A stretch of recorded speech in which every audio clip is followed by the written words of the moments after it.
Have you ever noticed that some of the biggest moments in your life never actually happened? The perfect conversation you replayed 100 times, the argument you won only in your imagination, the future you've rehearsed so many times that it almost feels like a memory. If that's familiar, you're not unusual. You're human. And the strange part is this: your brain often spends more time experiencing reality through simulation than through reality itself. You can sit in a beautiful park while mentally attending tomorrow's meeting. You can have dinner with people you love while arguing with someone who isn't even there. You can finally achieve something you've worked toward for years, and before you've even enjoyed it, your mind has already jumped to the next problem. So here's the question. If your body lives in the present, but your mind lives somewhere else, where are you actually living? Today, we're exploring why so many people feel disconnected from their own lives, and how your own mind quietly became the place you spend most of your time. Your brain was never designed to simply experience reality. It evolved to predict it. Long before smartphones, deadlines, or social media, prediction kept our ancestors alive. The humans who constantly imagined possible dangers were more likely to survive than those who simply enjoyed the scenery. Your brain is essentially a prediction machine. It continuously asks, what happens next? What could go wrong? What should I have done differently? In other words, your brain isn't trying to make you happy. It's trying to keep you prepared. The problem is that preparation, when left unchecked, slowly becomes your entire life. Instead of living experiences, you begin rehearsing them. Instead of creating memories, you manufacture possibilities. Eventually, the imagined version of life starts feeling more familiar than reality itself. Think about it. How many vacations have you spent worrying about work? How many conversations ended hours ago but somehow kept going in your head? Your brain doesn't distinguish as clearly as you'd expect between an imagined experience and an emotionally charged real one, which explains why you can feel exhausted after doing absolutely nothing, because mentally you've been running a marathon. Here's something almost funny. Your brain will spend 3 hours preparing for a 5-minute conversation and somehow still think of the perfect comeback 2 days later. Apparently, hindsight deserves premium membership. But this raises another question. If overthinking doesn't actually solve most problems, why do we keep doing it? The answer is surprisingly simple. Thinking creates the illusion of progress. When we're uncertain, thinking feels productive.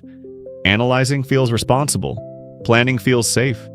But often, nothing actually changes. Imagine standing behind a glass wall. On one side is real life, messy, unpredictable, and imperfect. On the other side is your mind, safe, controlled, and hypothetical. Every time uncertainty appears, your brain gently pulls you back behind the glass. Stay here, it says. We'll figure everything out before we act. Except life doesn't happen behind the glass. Love doesn't. Confidence doesn't. Experience doesn't. Growth certainly doesn't. Everything meaningful exists on the other side. The longer you stay trapped behind that invisible barrier, the more life begins happening without you. And that's one of the quietest forms of loneliness. Not being alone, but being absent from your own life. Modern life quietly makes this worse. We're constantly consuming other people's lives, their careers, their relationships, their vacations, their success. Instead of asking, what do I want? Our minds begin asking, what should my life look like? Comparison fills your mind with imagined standards, and suddenly you're no longer living your own story. You're mentally editing someone else's highlight reel. No wonder so many people feel disconnected. They've become spectators inside their own minds. Here's another twist. Many people believe overthinking is a sign of intelligence. Sometimes it is. The ability to reflect, imagine, and analyze is one of humanity's greatest strengths. But intelligence without action becomes paralysis. Knowing every possible outcome isn't wisdom if it prevents you from experiencing any of them.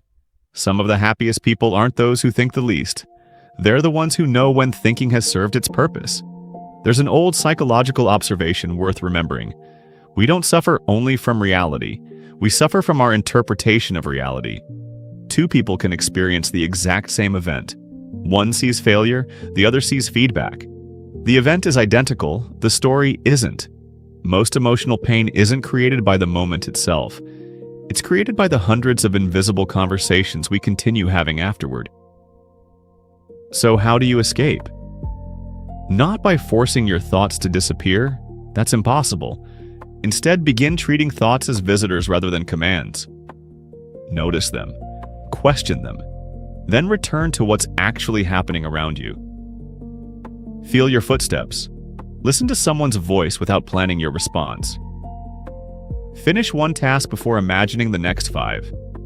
Presence isn't the absence of thought. It's the decision not to let every thought become your reality. Ironically, the life you've been searching for inside your head has been waiting outside it all along. Real confidence comes from experiences, not endless preparation. Real peace comes from participation, not prediction. Real life is wonderfully imperfect, and maybe that's exactly why it's worth showing up for. The next time you catch yourself replaying yesterday or rehearsing tomorrow, ask yourself one simple question. What is actually happening right now? That question has the power to bring you back. Back to your life. Back to your relationships. Back to the only moment you can truly live.